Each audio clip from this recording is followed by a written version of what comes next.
Godzilla vs. Kong released theatrically back in March 2021 to an overall positive reception.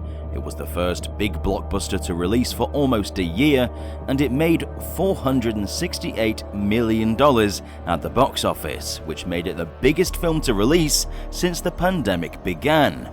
It beat out giants like Marvel's Shang-Chi, Eternals, Black Widow, and Warner Bros. Dune, and Disney's Encanto, as well as many more, with audiences pointing at the more light-hearted tone and higher portion of monster action as the reason they enjoyed it. It acted as catharsis for many people after such a tough few years in a global pandemic. Being able to see two iconic monsters battle it out was exactly what people needed. I personally love the film. It's exactly the kind of fun action-adventure I had dreamed about. So, you're probably wondering, what's with the title? What went wrong? Well, despite its success, the general consensus from critics is that whilst it's enjoyable, it's a bad film, with boring cardboard cutouts as characters and a nonsensical plot. Behind the scenes, the film went through heavy rewrites, reshoots, tonal shifts, and was heavily cut down from the original screenplay. The film we got was in reality very different to the film that was originally planned. So, what went wrong with Godzilla vs. Kong? Let's find out. I'm Alistair, and welcome to DangerVille.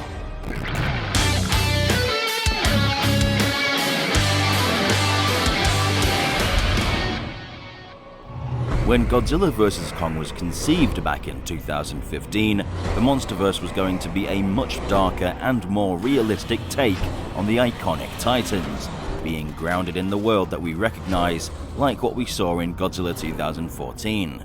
Gareth Edwards was set to return for the then untitled Godzilla 2, which would be followed by Godzilla vs. Kong in 2020. In May 2017, Adam Wingard was announced as the director for Godzilla vs. Kong, fresh off Death Note, Blair Witch, and The Guest, with Terry Rossio, Michael Dougherty, and Zach Shields brought in to write the story, with the screenplay itself spearheaded by Max Borenstein. The first concept art for Godzilla vs. Kong leaked in 2018 and showed off the iconic aircraft carrier battle, except the tonal differences are clear. A dark and contrasted scene with more muted colors, much more in line with the 2014 film. The film that released is quite clearly tonally different from what was originally intended, but why? Well, there's three things that contributed to the changes: the success of Kong Skull Island, the disappointment of Godzilla King of the Monsters, and the stylistic deviation of the Marvel films. With the release of films like Guardians of the Galaxy and Thor Ragnarok, which were massively different in tone to some of the more grounded earlier films like Captain America and Iron Man, Warner Bros. Assumed that a similar direction should be taken with the Monsterverse, adding in more humor and fantasy elements. You're a good group of boys to die with, I'll tell you that much. You should have come here. Kong proved to be an even greater success than Godzilla, with a lighter-hearted tone, humor, and more focus on monster mayhem. But when Godzilla 2 was both a critical and box office disappointment, with the blame being attributed to the fact the film focused on too many boring human characters, there was only one direction to take for Godzilla vs. Kong: cut out as many human characters as possible, cutting out huge parts of the story, and instead focusing on the monsters as much as possible. But by the time Godzilla King of the Monsters released, Godzilla vs. Kong had already wrapped up shooting, which obviously leaves Warner Bros. With an important decision to make: either continue as planned, or change the direction of the film completely. The hyperbolic criticism of Godzilla King of the Monsters was, "I don't want to see these boring human characters, just show me the monsters." So Warner Bros. Said, "If you say so," and demanded Wingard cut huge portions of the plot from the film. For example, did you know the film was originally meant to start with a dramatic sequence in which Dr. Nathan Lind helplessly watches his brother die as he attempts to travel into the Hollow Earth? He assumes that they're all dead. Nathan goes into a very dark place. He's given up all hope. And when we find Nathan, he's drunk, very despondent, given up on everything, and does not like the idea of trying to go back down there because he's saying that it's too dangerous.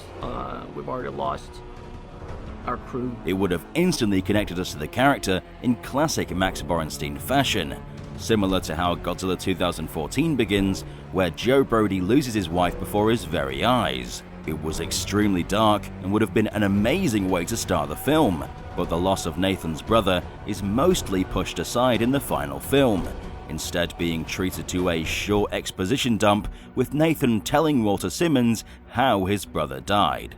The theatrical cut of the film begins with Kong scratching his butt, which is extremely funny, but quite clearly a massive deviation from the original tone. For those that didn't know, actor Lance Reddick actually stars as one of the title characters in Godzilla vs. Kong. What do you mean you didn't notice him?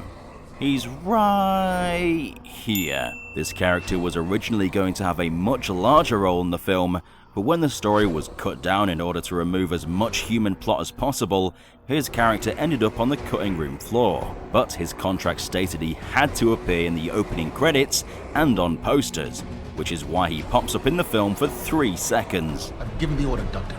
The city is being evacuated. He isn't the only big actor cut from the film.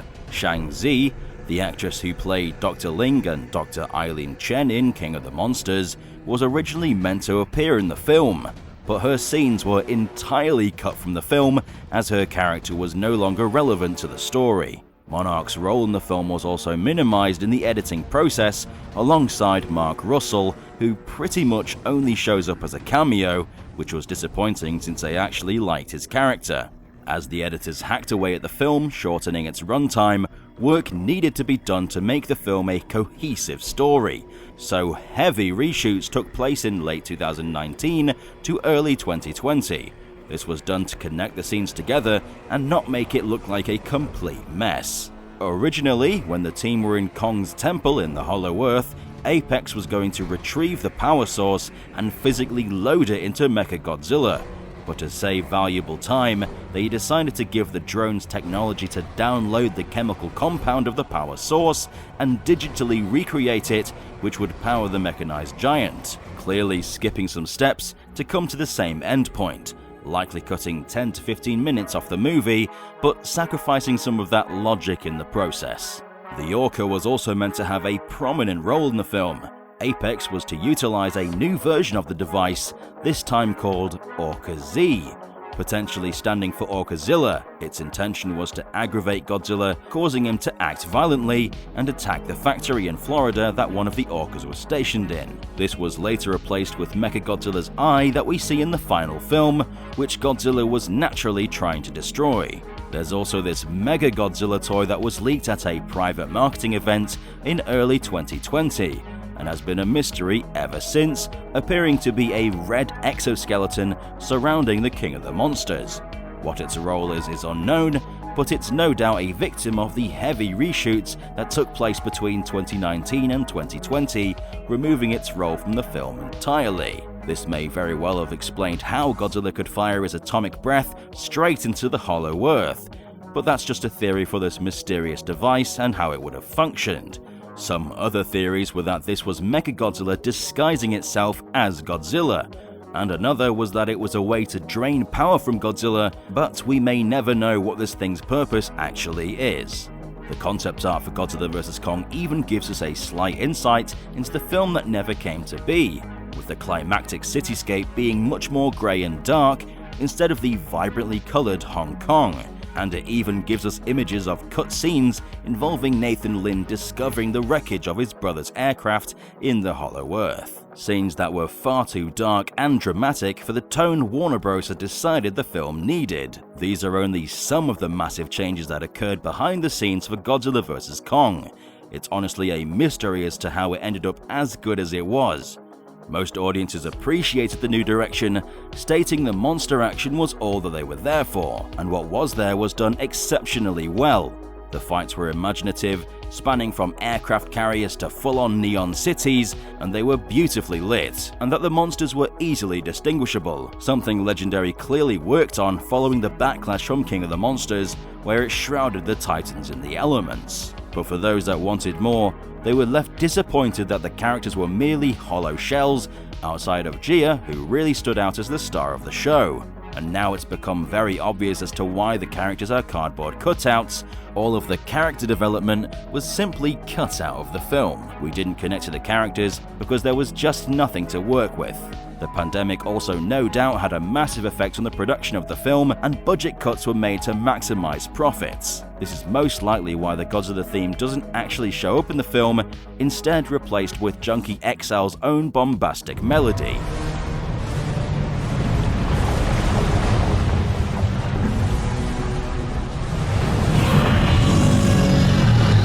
Whilst I love the final film, it would have benefited greatly from keeping that opening sequence that actually showed us the loss of Nathan's brother, which would have given us more of a reason to actually care about him, since we spend most of the film following this character. Adam Wingard actually confirmed that there's enough footage to make a 5-hour cut of the film, which would have included all the more human-orientated moments and perhaps some cut monster action. But this version of the film will likely never be seen publicly, and Wingard insists the version that made it to screen is the ultimate version of the film. But what do you residents think? Would you have preferred a longer, more grounded and human-centric film? Or are you happy with the shorter, more monster-focused final film? Let us know in the comment section down below. If you enjoyed this look into what happened behind the scenes and want us to look into what went wrong with King of the Monsters, then leave a like, because it helps us know what you want to see more of. Don't forget to subscribe and stomp the notification button to become a resident of DangerVille today. I've been Alistair, and we'll see you residents in the next one.